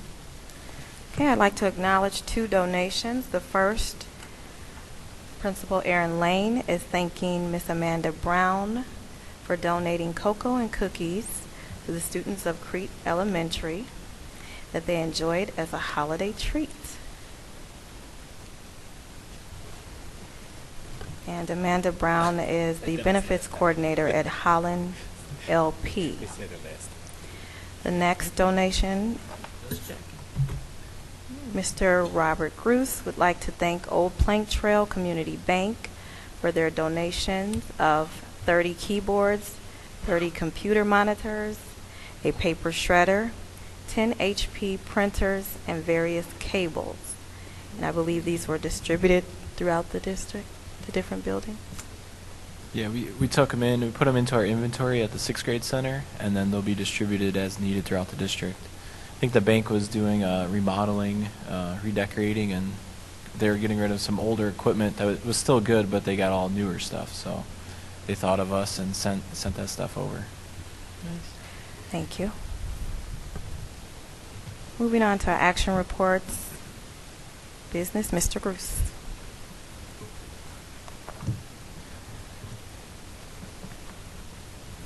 The one action item I have tonight is the approval of our summer 2014 facility projects. So each winter, administration will come to the board and present our proposed projects to work on over the summer.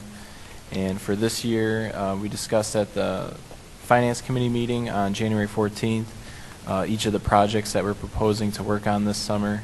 And those projects are attached. In the document, you'll see each of the items that are highlighted in yellow are the items that we're proposing to complete this summer. And basically, when you go through those projects, any items that are at the $25,000 mark or higher will, upon approval tonight, we'll move forward with the bid process. and collect those bids and then bring those bid results to the board at a future board meeting for final approval. And then any items that are below that threshold will be subject to the board policy in regards to if it hits a threshold, we get 3 quotes. Some of the items we'll look to complete in-house, and then we'll look to basically complete these items over the summer. So the total cost of all these projects combined is $1 million. The source of the funding will be our existing fund balances, $110,000 from our life safety fund, and $889,000 in our capital fund. And these funds will be used to pay for these projects. And the recommendation of the Finance Committee was to approve the attached Summer 2014 Facility Project Plan. Can I have a motion to approve the Summer 2014 Facilities Projects Plan? So move. Moved by Mr. Brown. Second. Second by Mr. Teray. Any questions or comments? I just want to say, as part of the Finance Committee, thank you, Bob. You guys did a great job in presenting it, and the few little things that we looked at, you've corrected and made some adjustments on. And a lot of in-house work, and we're going to save a lot of money on this. We're going to make some money on this. Thank you. Secretary, please call the roll. Mr. Teray? Aye. Mrs. Stockton? Aye. Mr. Heisel? Aye. Mr. Brown? Aye. Mr. Anderson? Aye. Secretary's aye. Dr. Hall? Aye. Next, we have curriculum, Balmoral and Crete Elementary restructuring plans. Ms. Hirsch. We were notified in the fall that Balmoral and Crete Elementary Schools were in restructuring status, which meant that this year would be a planning year for developing a restructuring plan that would be implemented in the 2014-2015 school year. What we did was we started a series of meetings in the fall with central office administration, first to look at the restructuring research, and then we met with principals to talk about needs that they felt that their building had. And part of the restructuring plan is part of the Rising Star Framework for Continuous Improvement, which is the state's model for school and district improvement planning. So our central office cabinet met and we assessed the Rising Star indicators for restructuring and looked at some actions that we could take to develop this plan.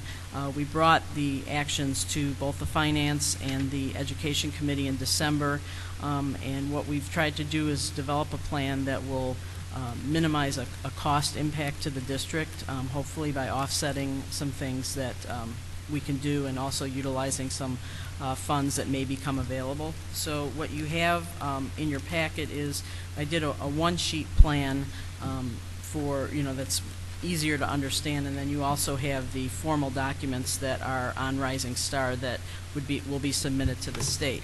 So basically the restructuring plan, when we looked at this, we wanted to target grade levels that had high class sizes. Mainly at Crete, they have a couple that stand out significantly, and so we want to keep class sizes down to a reasonable level at those couple of grade levels. Again, offsetting the cost of any additional staff, probably with some reductions in other areas. We need to increase our learning resource teacher at Crete due to caseload numbers. We are getting a reduction in TRS costs with Title I. Previously, the TRS percentage out of Title I for salaries was 35%. It's going down to 7%. So we're going to pick up a significant savings in that, and we are going to hire a math intervention teacher for both Crete and Balmoral Elementary. We want to provide after-school programming for students, first in the form of an IMSA Fusion program, which is an enrichment program for students. We have it at a couple of our other schools. Middle school has it, Talala has it, and 6th grade center has it. We'd like to expand that to Crete and Balmoral. We're going to implement a new assessment for our K-2 students that will create a seamless assessment system K through 5 at both of the buildings. That cost and the cost for the IMSA will either be offset by a reduction or is already included in the curriculum budget. And then one of the other things we want to do is implement a block schedule for reading and math so that there's a designated time during the day when the entire building is doing reading or the entire building is doing math. Balmoral currently has it, and would like to expand that to Crete Elementary. Number 7 is to increase professional meeting time. We want to make sure that we're using our contractual meeting minutes in our buildings to their fullest, and then like we have done with the high school, we would like to add an additional 5 early dismissal days for work around curriculum, professional development, allowing grade levels to articulate with one another, analyzing student data, and some time for collaboration. So we can add those in, and that, again, that doesn't cost any money. It's just that we utilize those afternoons because we have time that we bank that allows us to do that. What would be the impact of adding those early extra days, the early dismissal days, as far as impact on the calendar? Because it's in Balmoral and Crete's restructuring plan, but it affects the entire district. It would affect the entire district. And when we looked at these actions, we were trying to think of ways that we could impact more than just our restructuring schools, because we know we have other schools where achievement needs to go up too. So in looking at this, some of these are more than just those 2 specific schools, but something that's going to benefit the district as a whole. And that would be one of those cases. And that was going to be one of my questions too, but go ahead, finish. Okay. Number 8 is to assign a district administrator to each school. We will have some conversations about that. I think, certainly Dr. Edison, myself, and probably Dr. Arisola, our special ed director, will take a part in that. And then the last, number 9, we would like to do what we did with the high school when we wrote their restructuring plan, which is create an oversight committee, and we'll use the same process for getting members of that committee that we use to fill the high school committee positions. And number 10, provide additional after-school programming. Right now, we're spending a lot of Title I money on after-school tutoring with SES. And there is some talk out there that SES will be going away with NCLB as things change. If and when that becomes the case and that money is freed up, we would like to use that money then to design our own after-school program for those 2 buildings. So those are the, 10 things that we would like to put into place. What are we talking about, $120,000 roughly? It is, when we looked at this before, we assigned dollar amounts to some of these things, but then we're going to say we're going to offset the costs in other ways. So, if we hired 2 teachers at Crete Elementary, that's approximately $100,000. But if we could offset it with reductions somewhere else. Offset it. So right. there's not the plan itself could cost somewhere in the area of $300,000, but if we offset by reduction someplace else, we're getting it as close to 0 as possible. Okay. I've heard that other districts are also implementing Saturday school. I have heard that. Saturday school, where students would come maybe 4 hours or so on a Saturday, and the teachers that are here are given a stipend. Have you talked about that? Have you all entertained that at all? Or we haven't. We didn't really discuss that, and again, that because of the stipend issue, it's an additional cost. But if we were to use if our SES funding becomes available and we're looking at programming, Saturday school could certainly fit into a model like that. It wouldn't necessarily have to be an after-school program. So that's something we could design. I have a question, Laura. I don't see anything in this plan about mom and dad. What are we doing to get parental involvement? Is the concept of like having a contract with, they're going to work with their child and they're going to provide time for them to study and they're going to be interactive with this? Where's that part of it? Well, we do have, because they're Title I schools, there is a parent compact that already goes along with being a Title I school. We want to engage more parents in terms of presenting the plan, and the oversight committee is also probably a group that then can look at parent involvement in the schools, because, you know, to just have an oversight committee, and I think Mrs. Sanders can probably speak to this because she and I have been attending the high school oversight committee. You know, you can have people come to a committee meeting and sit there and present things to them, or you can charge them with a task. And I see, if we look at the oversight committee and we talk about parent involvement, that may be something that the oversight committee could then take on and help support the schools in doing that. Okay, thanks. And Laura, with that, I would really like to see when this committee comes together, a strong focus on getting parents involved and not just sending, and I'm not saying this is what's happened, but just not just sending a flyer home and saying, well, they didn't show up. We just saw ELC present this evening where they're offering a plethora of opportunities for parents to get involved. And it seems like that's a part of their mission, and they're driven to get them involved, and they're including them even in the decision process as far as what they would like, you know, what would the parents like to see. So I would hope when this committee comes together and they do look at that component, that the same drive is there and determination to make sure that we do get our parents in. You may get 5 or 10, but at least you got them. And then you learn how to use parents to get other parents in. And it's a continuous fight to get our parents involved. I don't know if Mr. Teray was kind of hinting at, can we enforce anything to make parents involved? But we know we can't. But what we can do on our end is to not only open our doors, but give them multiple opportunities and be persistent about getting them involved in the process. And you know, I think back to when I was first in AP, and one of the things I did for my administrative practicum when I was going through my Type 75 program was look at parent involvement research, and we designed the initial, way back when, the initial parent involvement plan for Crete Elementary. And you know, one of the things that the research always says is that, you know, parent involvement is not just chaperoning a field trip.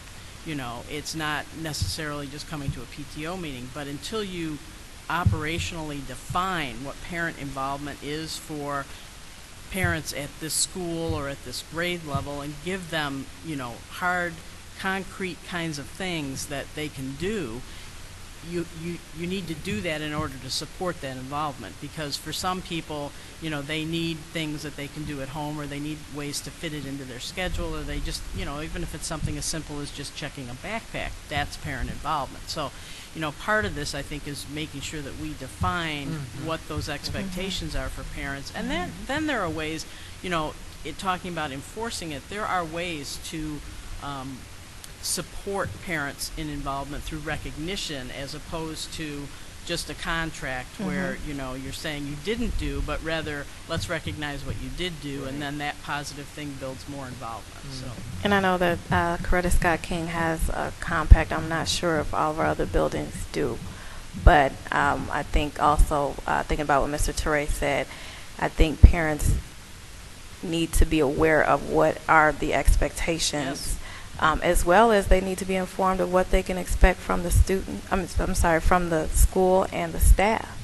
And I believe Coretta Scott King's outlines expectations for students, staff, and the parents, and it's agreement that all three groups say this is what we agree to do. At least it's defined, like you said, and they understand what the school expects. Also, I think it's important for parents to feel comfortable coming into the school. I'm a big proponent for creating parent spaces within the school, because they feel as if I'm wanted here and I belong here. So ELC, you know, with their parent room, I think is awesome. I think every one of our schools should have a parent room. Find a space. It may not, you know, be an entire room. Maybe you share it with some other program or whatever, but there should be a space where parents feel I'm welcome here, there's resources for me, and the school wants me here. And they value what I can bring. I just want to piggyback on something you said, Dr. Hall, in the conversation in the Education Committee. we did talk about the critical nature of, as Laura spoke, on the structuring of the oversight. We know, again, it's not about committees. Well-meaningful people sign up for committees, but I think we do need to be, just to reiterate that point as I did in the meeting, the very important task of making the selection process critical, because you almost want to put some of the onus, if you will, or task to that committee, that's part of it. The critical component is, as Mike suggested.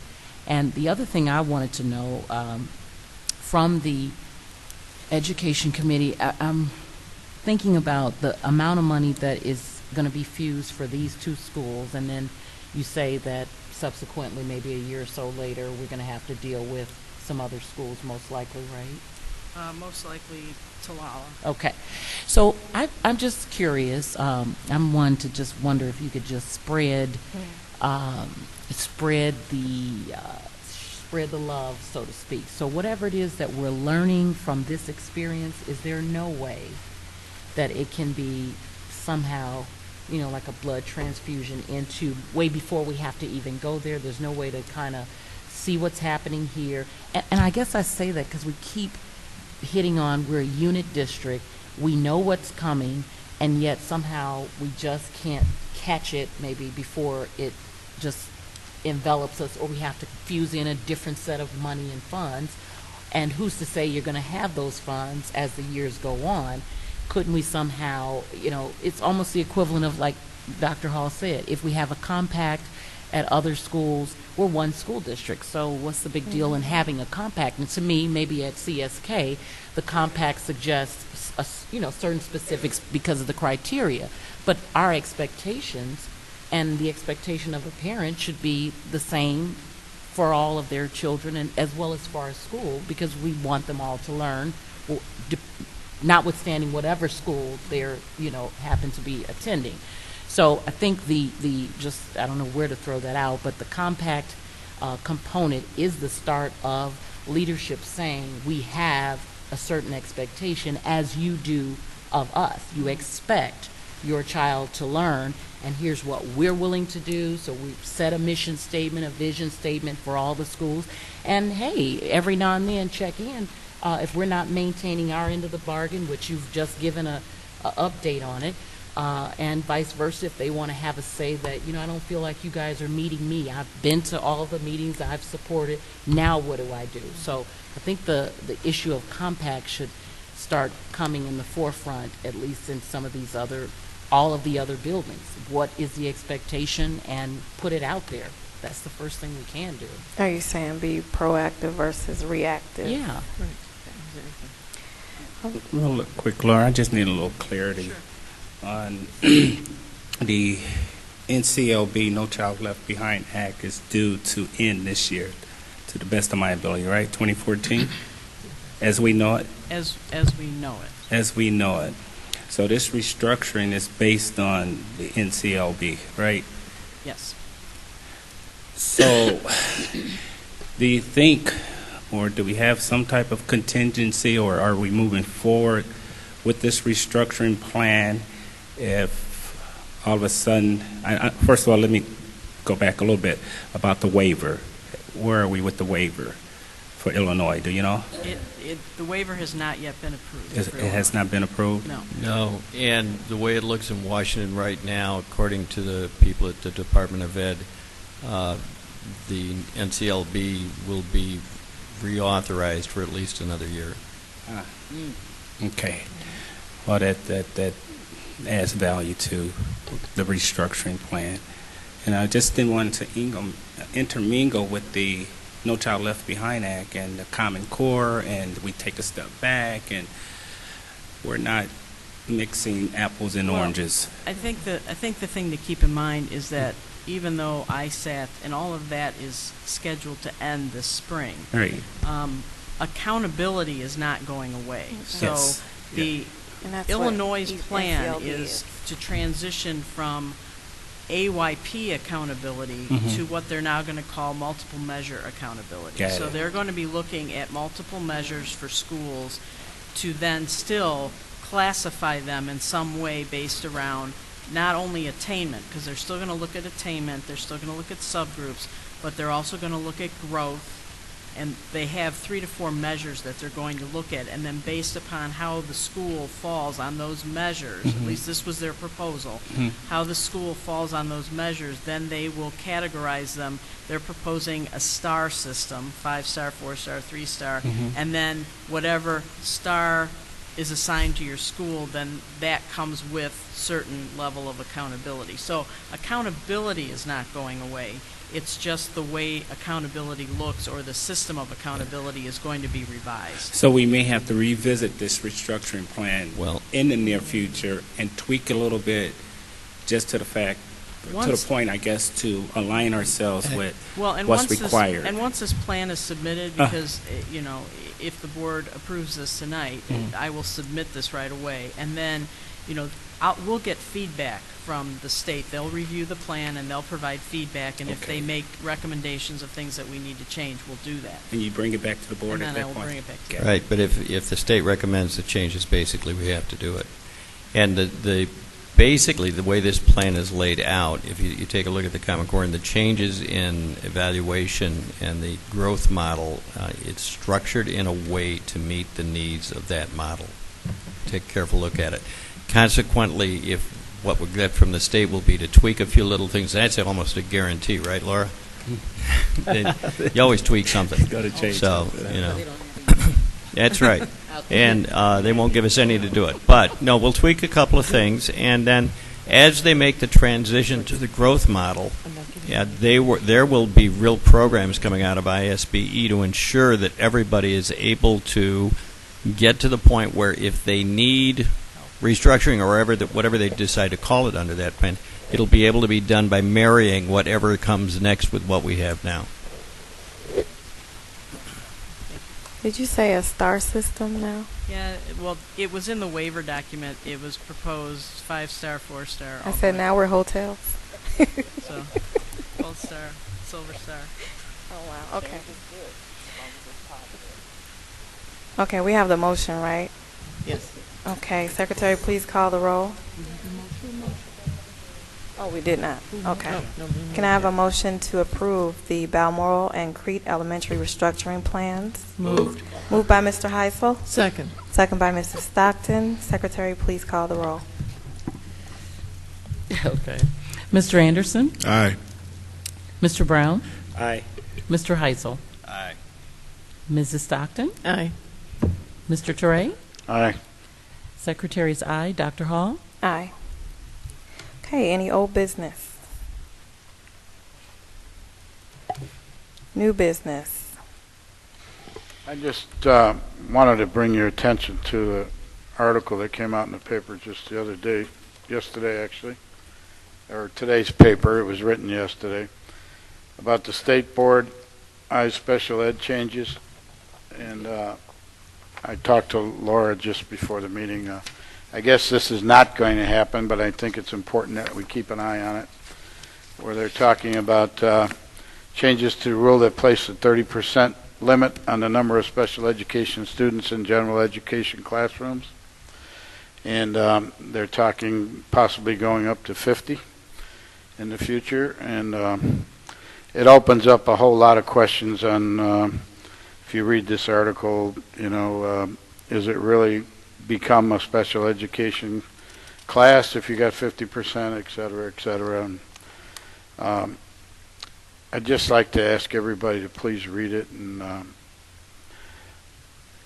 contact the proper people, let them know what we think on it. And I really don't know what our district's feelings are on it. Maybe Laura can expand on it, or where are we at 30%, or where are we at?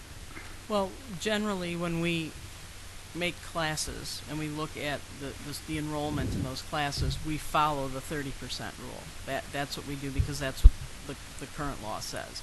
I know Dr. Arasola, our special ed director, has been involved with this, and I think Dr. Hall and I have talked about this a while back, because it's been out there pretty much the entire school year. the clash here is, will districts reduce special education services or create larger classes because it's a cost savings, move versus the ability to provide more services based on individual student needs. So that's the tug. That's the debate here. If Dr. Arasola, in the conversations I've had with her, feels that we would be able to better meet the needs of some of our students if the legislation was passed. But again, there's a lot of debate going on. So, and I can certainly have her, if the board wants to hear more about it, I could have her come to the education committee, or we could set up an education committee meeting and have her come and talk about this with you. Yeah, I think the issue, there's a struggle with state mandate versus what's best for each individual child, because when you have a state mandate, it blankets every special ed student, whereas a lot of special ed teachers and administrators feel that the state should pretty much back off and allow those decisions to be made at the district level. The fear of that, though, is that if you allow the districts to make the decisions, they will do things, just to cut budgets, and, so then you'll look at, if you take off all of the restrictions, you may have a general ed class with 20 special ed students, versus whatever limitations the state would imply. So it's like a catch-22. It's a cycle. Obviously a rule was put into place for a reason, and now we're revisiting the rule. Madam President, I think we should strongly encourage our state legislators in our area, our senator and state representative, to be a part of some of these discussions, to hear these things so they can be well informed before they start making decisions on our behalf. And if they don't know, or if they're not informed, then I think they'll make the wrong decisions. So I would suggest that if there's any way that we can have a liaison or some conversation, or stretch out a hand to them in some of these things before they make the decision, I think that would be a great thing. I actually became involved with it through State Representative Anthony DeLuca's office. That's how I first learned of it, because most of our state reps have different advisory committees, and through his committee, this was coming down the pipeline, and he came to the committee and asked our input on it. I know that he represents University Park. I'm not sure. I know he doesn't represent Crete anymore. No, I'm not sure who the state I forgot rep is. the gentleman's name, Elam or something to that effect. I think it Mr. is. Elam. Yeah. So we need to. Monee, who is Monee? Is that okay? So he still has Thaddeus Jones. For Monee, Is right? Monee or Crete? He doesn't have all of Crete. So there's different ones, just, different parts. Right. Yeah. So, Yeah, I would encourage board members to contact your state reps and share your concerns. Okay. From the Is there, local level. as he says in the article, it And seems to parents. me that there would be a concern about increasing the number. If you have 40%, 50% special ed, are you putting a burden on a general ed teacher to handle that? I mean, they need special training to work with special ed, right? And I think some of the solutions some people have said is if you bring it down to decision making on the local level, do it with some barriers and perimeters. So if you say, yes, we're going to increase the special ed students in the general ed class, we're going to mainstream them, you will then be required to have the teacher go through training or something like that. But I believe it's still discussion on it. Okay, and I will get Terry a list of the elementary and secondary ed members in the House and the Senate Education Committee, and she can get those to you so you can contact the people who will be discussing the legislation. Okay, thank you. Thanks. All right, we do need to set committee dates for February. So we already have February 3rd, education. Can I ask a question about the education committee on the 3rd? Gail Bonesteel is out of town right now doing some assessment work.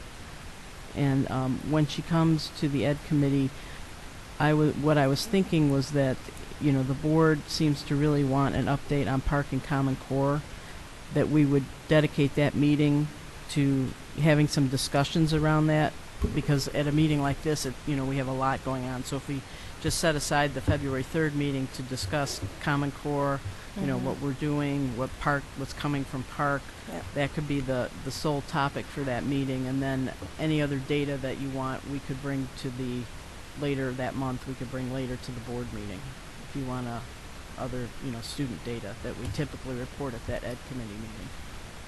If that would Sounds work. good. I think that would be, Mary, you think?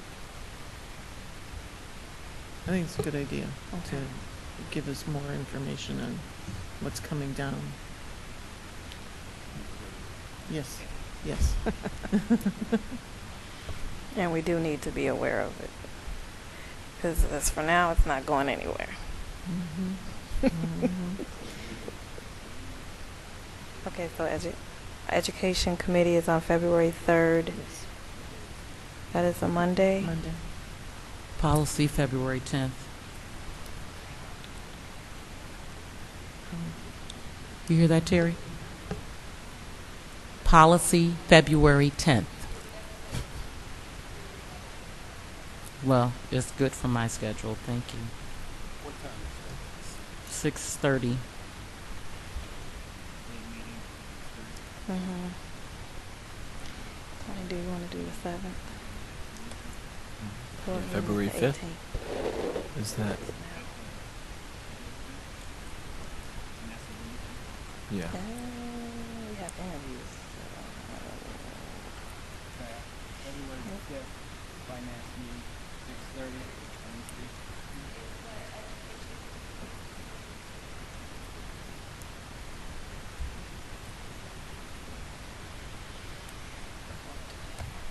So you said the 5th?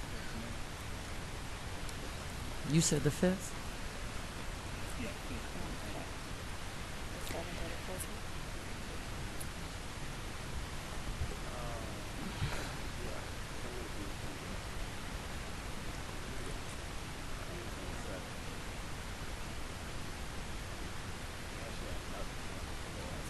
He's thinking, he's not talking out loud right now.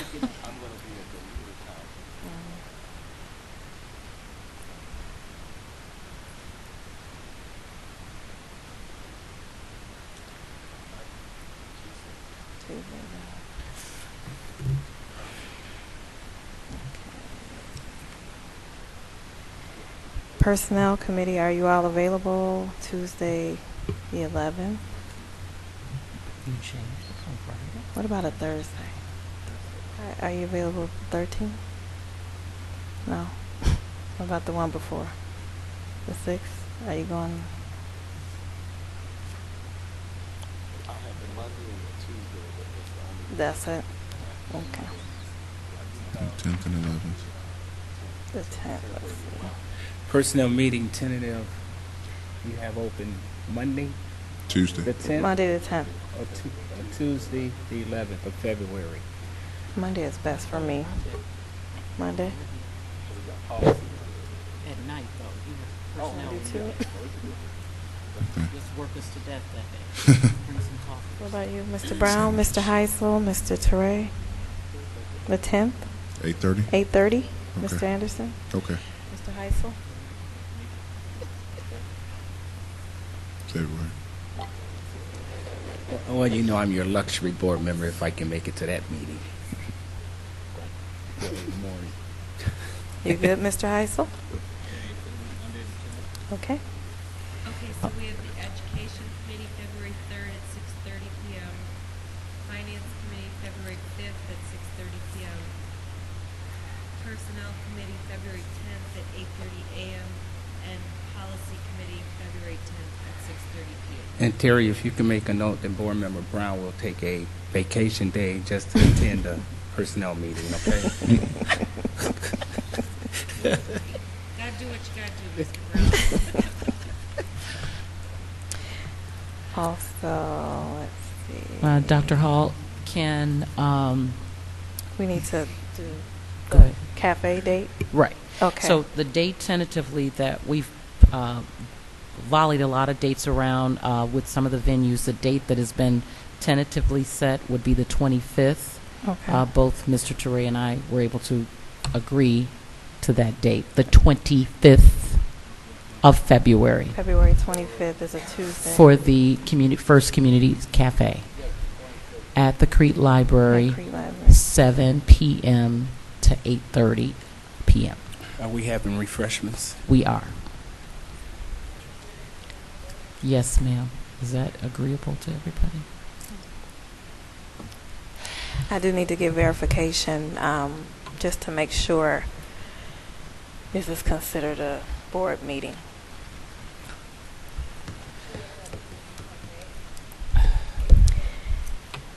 Well, And the here, reason Dr. being Hall, let me is, ask you a question.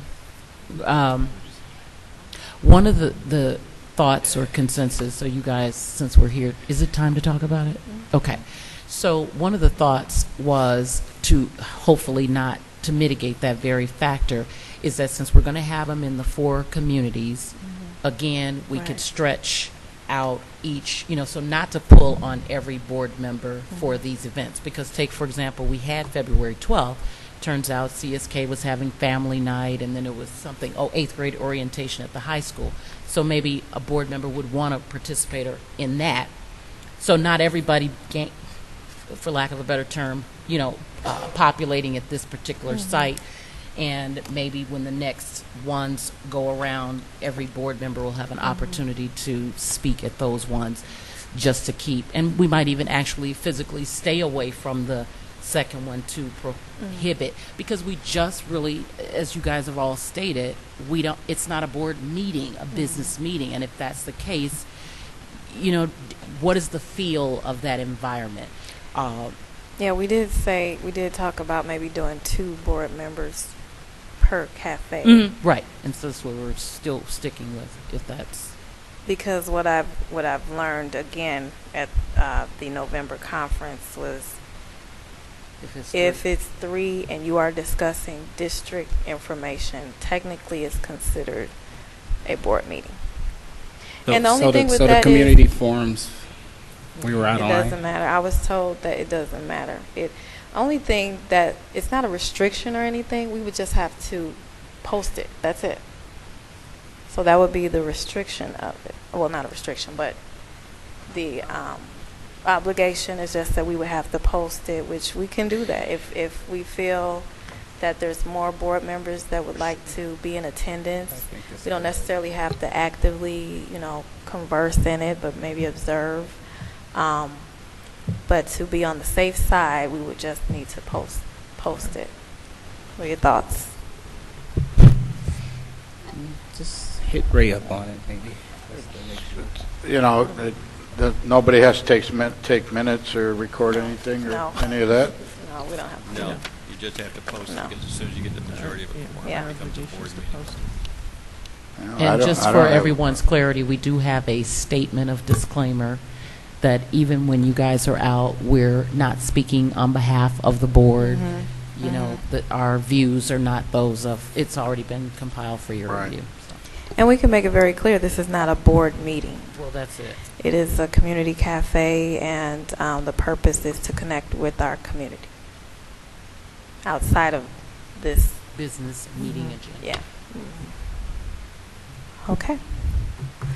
There is a need to go into closed session. Can I have a motion to go into close for the employment of specific personnel? Move. Who was that? Moved by Mr. Anderson. Second. Second by Mr. Toure. Secretary, please call the roll. It's on you, Mr. Toure. Aye. Aye. Mrs. Stockton. Aye. Mr. Heisel. Aye. Mr. Brown. Aye. Mr. Anderson. Aye. Secretary's aye. Dr. Hall. Aye. We are now in close.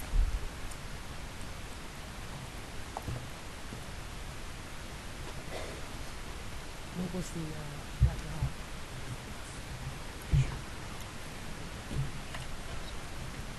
What did we?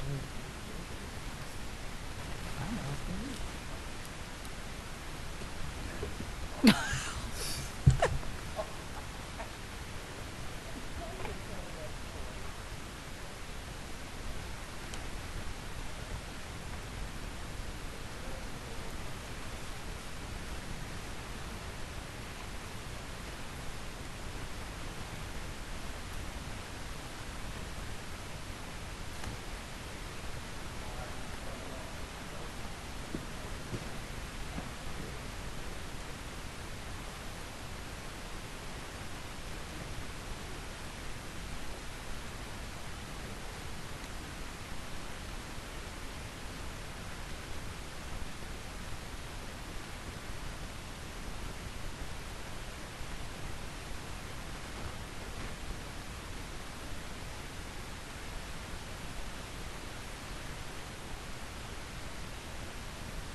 have a motion to come out of closed session? Moved. Moved by Mrs. Stockton. Second. Second by Mrs. Sanders. All those in favor, say aye. Aye. Aye. All those opposed, say nay. Here. No, I got Okay, can I have a motion to adjourn? Moved by Mr. Brown. Second. Second by Mr. Anderson. All those in favor, say aye. Aye. All those opposed, say nay. Okay, we are adjourned.